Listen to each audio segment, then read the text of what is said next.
तुम्हारा पूरा परिवार। बहुत ही किस्मत वाली हूँ मैं, जो दो बेटे मिले राम लक्ष्मण की तरह, साथ ही बड़ी बहू बिल्कुल सीता। पूरा घर बहू ने कितने प्यार से संभाला है। माँ, उसने तो बस आपकी परंपरा को आगे बढ़ाया है। घर तो आपने ही अपनी मेहनत और जिम्मेदारियों को संभालते हुए यहाँ तक पहुँचाया है। तभी बड़ी बहू आ जाती है, हाथ में प्रसाद और सर पर पल्ला। वो सास के पैर छूती है। माँ जी, प्रसाद ले लीजिए। बाहर आप यहीं खड़े हैं, पता है ना रोहन के लिए लड़की देखने जाना है। आप जाकर सामान ले आइए। माँ जी, आपकी साड़ी निकाल दी है, वही पहनना। और रोहन कहाँ है? रोहन घर का छोटा बेटा और सबका लाडला भी। शहजादे कमरे में सो रहे होते हैं। भाभी की आवाज सुनकर रोहन उठकर वॉशरूम चला जाता है। भाभी पूरा कमरा देख लेती है लेकिन रोहन नहीं दिखता। तो बड़ी बहू रीना परेशान हो जाती है। माँ जी, कहीं नहीं है रोहन। मुझे तो बहुत चिंता हो रही है। बिना कुछ खाए निकला ये लड़का। हे भगवान, कुछ बताता भी नहीं है। आए सामने बताती हूँ मैं। ना पकड़कर कान मरोड़े तो पता चलेगा। तभी रोहन धीरे से निकलकर माँ के पीछे छुप जाता है। माँ हंसने लगती है। देख बहू, ये रहा तेरा रोहन, मार पकड़कर। क्या है माँ, तू भी रहा? भाभी सॉरी, रियली सॉरी, मैं अब भी तैयार हो जाता हूँ। ये हुई ना बात।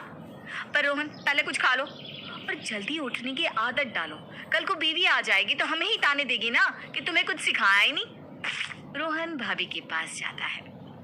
ऐसे कैसे ताने देगी? मेरी माँ, मेरी भाभी, आप दोनों मेरे लिए क्या हो, ये तो आप लोग जानते ही नहीं हो। भाभी, आपके जैसे ही लाना मेरी बीवी, बस। हाँ। मैं भी भगवान से यही मांगती हूँ कि बड़ी बहू की परछाई ही छोटी बहू में हो। पूरा घर एक खुशहाल परिवार था। सबको एक दूसरे की कद्र और प्यार था। तभी ससुर जी आ जाते हैं। रीना किचन की ओर भागती है और ससुर के सामने करेले के जूस का ग्लास रख देती है। दुर्गा जी, दुनिया इधर से उधर हो जाए लेकिन रीना का करेले का जूस वो नहीं हट सकता। अरे बहू, मैं नहीं पीने वाला हूँ। क्या है पापा, क्यों नहीं पियेंगे? आपको पता है ना डॉक्टर ने क्या कहा है। पापा, एक दूसरा ग्लास भी ले आऊं? देखिए तो बहू कितनी मेहनत से बनाती है। और एक आप है कि ससुर की सेहत ठीक नहीं रहती थी, जिसका ख्याल पूरा घर करता है। बहू है तो कम से कम पी रहे हो, हम लोग की तो तुम सुनो भी ना। अब जल्दी से तैयार हो जाओ, रोहन के लिए लड़की देखने जाना है। हाँ हाँ, जैसे तुम सारे तो तैयार ही हो। अरे बहू, जल्दी से कुछ मिठाई खिला दो देवर के लिए, देवरानी जो देखने जा रही हो। पापा, आप ना कोई मौका नहीं छोड़ते मीठा खाने का। पता है ना डॉक्टर ने मना किया है। अब सब तैयार हो जाओ ना जल्दी से। बहू अपनी प्यारी सी छोटी बेटी विनी को तैयार करती है और सारा घर चल देता है रोहन के लिए लड़की देखने। लड़की वालों के घर पहुंचकर वे सारे बैठ जाते हैं।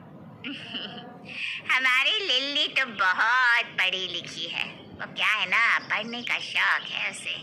पूरे बीए तक पढ़ाई की है, वो भी अंग्रेजी मीडियम से। वैसे हमारी बहू भी ना डॉक्टर है, MBBS की है, लेकिन प्रैक्टिस घर से ही करती है। वही छोटा सा क्लिनिक है। वैसे मैं तो सिर्फ शौक के लिए काम करती हूँ। वो क्या है ना, घर में ही इतना मन लग जाता है कि मन ही नहीं करता कि कोई और काम करूँ। तभी लिल्ली आ जाती है। ये है हमारी बेटी लिल्ली, बहुत ही खुले विचारों की है, एडजस्टमेंट करने में माहिर।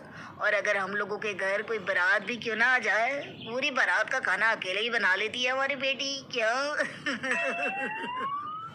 हाँ जी हाँ, हमने तो पूरे संस्कार दिए हैं। लिल्ली को देखकर रोहन खुश हो जाता है। वो बहुत सुंदर थी। लिल्ली को भी रोहन पसंद होता है। रीना दोनों की नजरें पहचान लेती है।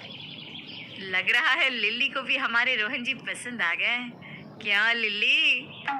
लिल्ली आंखें नीचे करके शर्मा जाती है। लग रहा है मैं पसंद नहीं आया भाभी। अरे नहीं नहीं, ऐसी बात नहीं है, मैंने तो कुछ भी नहीं कहा। मतलब पसंद है क्या? सभी हंसने लगते हैं। घर का माहौल काफी खुश मिजाज हो जाता है। वो एक बात पूछनी थी, क्या आप लोग भी रोहन के साथ ही रहते हैं? यानी मेरा मतलब है कि शादी के बाद लिल्ली को सबके साथ रहना होगा, हैं? वो क्या है ना, इतना बड़ा परिवार उसने कभी देखा नहीं है, तो शायद। अगर नहीं है तो देखना पड़ेगा।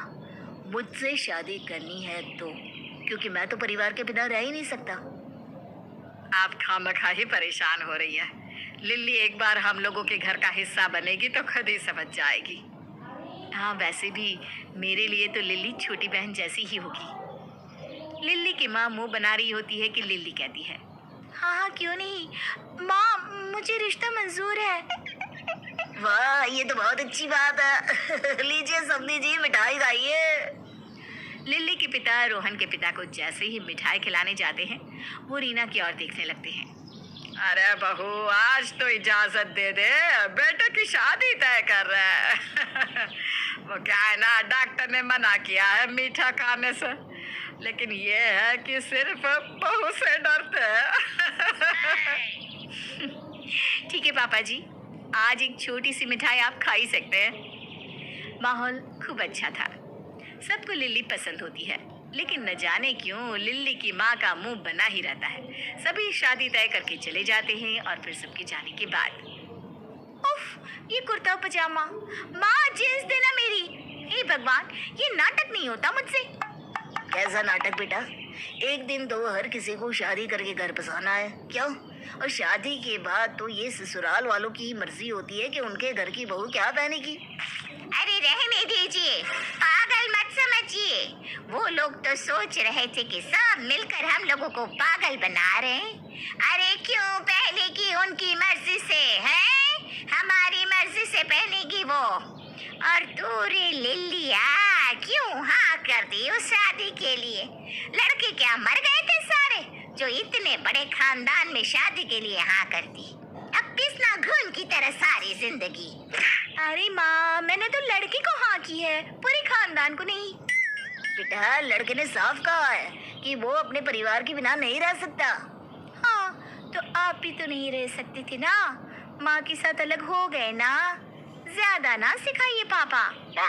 हाँ, वैसे ये भी सही है, शादी कर ले फिर 1-2 महीने में अलग हो जाना। ठीक है बेटा, ठीक है। पिता को ये सब ठीक नहीं लगता। उसे वो दिन याद आ जाता है जब उसे मजबूरी में माँ को छोड़ना पड़ा था, क्योंकि लिल्ली की माँ को अपनी सास के साथ नहीं रहना था। फिर तो ये शादी नहीं होगी। माँ से दूर रहने का जो दर्द मैंने और मेरी माँ ने झेला है, मैं नहीं चाहता कि कोई और उस दर्द से गुजरे। देखिए जी, बेटे को रोहन पसंद है और वो उसी से शादी करने की जिद कर रही है। बेटी की खुशियों की चिंता नहीं है, पर अपनी माँ का दर्द ऐसे उबल रहा है जैसे अंडे। पापा, फ्री में इमोशनल मत होना। ओह माँ, रोहन का फोन आया, मैं चली बात करने। बेटी के चेहरे पर रोहन की कॉल की खुशी देखकर पिता भी शांत हो जाते हैं। वो बीवी को समझाते हैं कि वो लिल्ली को ससुराल वालों के साथ रहने की सलाह दे, लेकिन लिल्ली कहाँ मानने वाली थी। वो तो बस बड़ा घर, अमीर लड़का, यही सपने में खोई रहती थी। फिर वो दिन भी आ जाता है जब लिल्ली की शादी रोहन से हो जाती है। शादी के बाद कैसा लगा तुमको मेरा घर? बहुत आलीशान। यार, इतना बड़ा घर बनाने की क्या जरूरत थी? वो क्या है ना, भले हम सब साथ में रहते हैं, लेकिन सबका अपना स्पेस होना भी जरूरी है। पापा ने इसीलिए ये घर इतना बड़ा बनाया है। लिल्ली मन ही मन मुस्कुराती है। लेकिन कितनी देर किसको अपना स्पेस मिलेगा? पता है, माँ को तो तुम पसंद ही नहीं थे, क्योंकि तुम्हारे घर में इतने सारे लोग जो रहते हैं। हाँ, बता था, मुझे उनका चेहरा देखकर ही समझ में आ गया था। लेकिन अब जब तुम हम सब लोगों के साथ रहोगी तो तुम्हें भी इस घर से और घर वालों से प्यार हो जाएगा, देख लेना। रोहन की बात लिल्ली सुन तो लेती है, लेकिन लिल्ली क्या रोहन के घर को अपना घर मान पाएगी? जानने के लिए देखिए अगला एपिसोड। बाय।